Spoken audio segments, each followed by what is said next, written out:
This is a community that seems defined by hardship, a place of dusty streets and concrete block homes where the average person makes just a few dollars a day. A picture that, for most of the world, tells the whole story, the story of struggle. But what if that story is wrong?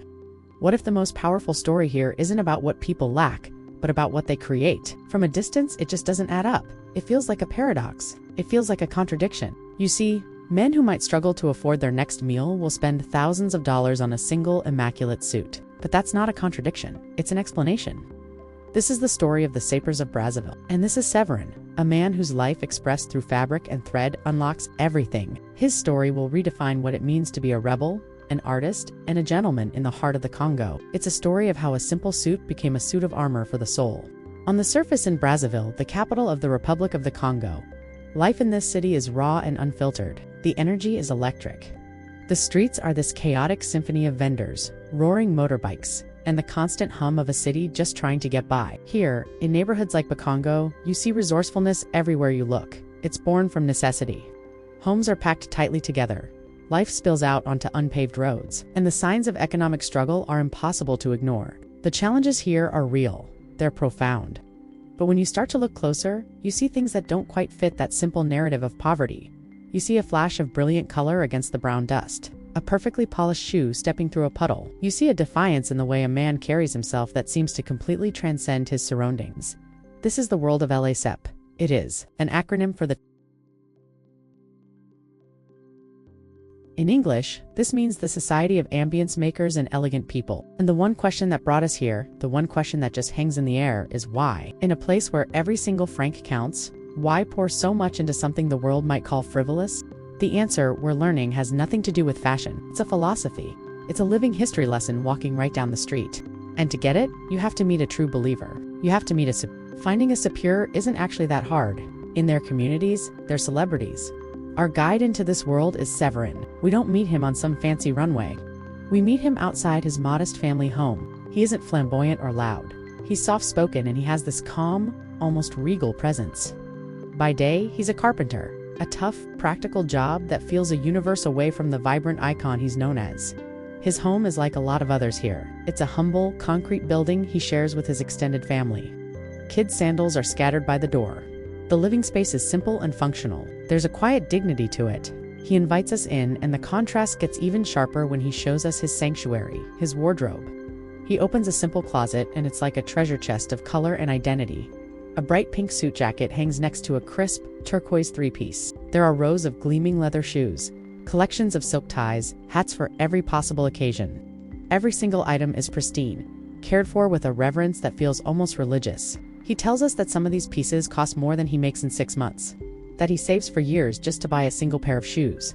As he lays out the clothes for his transformation, he isn't talking about brands, he's talking about principles. To be a sapeur, he explains, his voice low and serious, is not about having expensive clothes. It is about the art of living. It is about respect, peace, and inspiring those around you. He has to be a gentleman. The clothes, they're just the uniform for a much deeper code. This isn't about showing off money. It's about showing a wealth of character. It's a story he wears on his sleeve, one that speaks of aspiration and self-respect, in a way no statistic ever could. And then the transformation begins. It's a ritual. Every piece is chosen with purpose. Séverin explains the rules, the grammar of his art. The simple room where he started his day as a carpenter just melts away, and a new person emerges. The clothes don't just cover him. They change how he stands, the way he holds his head. His movements become more deliberate, more graceful. The second he steps out of his home onto the dusty street, the air just crackles. The entire mood of the neighborhood shifts. People stop what they're doing. Kids come running up, their faces filled with awe, shouting, "La Sapeur, he's a rock star." Men nod with respect.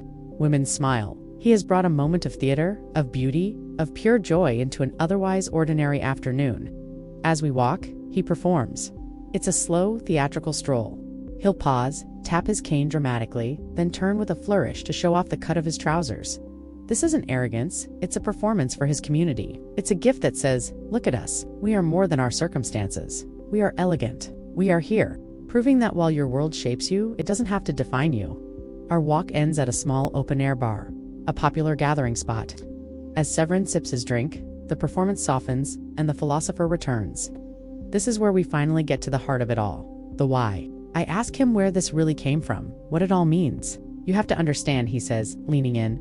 Our story is a story of resistance. He explains that LA Seps started back in the colonial era, in the 1920s, when French and Belgian colonizers arrived. They brought European clothes, often giving their old garments to the Congolese, who worked for them as a sign of their so-called superiority. But a quiet rebellion started. Young Congolese men started saving their tiny wages to buy the newest, most fashionable suits directly from Paris.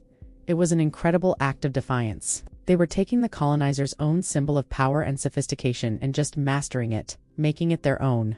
He says, they tried to civilize us with their clothes, but we used their clothes to show them our own humanity. It was a way to fight back without firing a shot, turning the power dynamic on its head through pure elegance. It was a declaration that they weren't inferior. They were artists. After independence, the movement was reignited by musicians. The story of the Sapeurs is such a powerful lesson in identity and resilience. What do you think of their philosophy? How do you express your own identity in your day-to-day life? Drop a comment below.